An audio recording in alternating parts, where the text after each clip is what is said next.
saasay noogu bilaabanayaan marka maanta qaybinaan ka dhigaynaa kooramkan waa noo buuxsami waaye saa daraadeed shirkeena maanta waa noo xiran yahay xildhibaano inta joogtay aad ay u maasan yihiin xildhibaanada maqan gobolada ama dibadda ku maqanna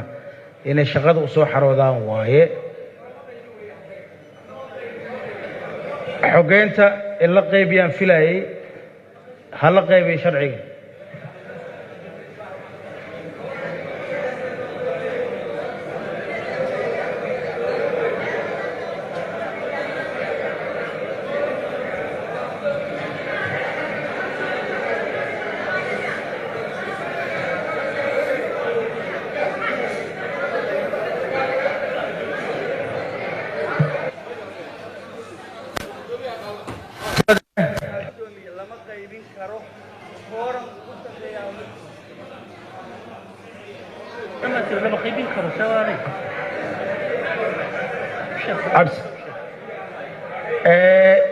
maadaama qaybina aan diidnay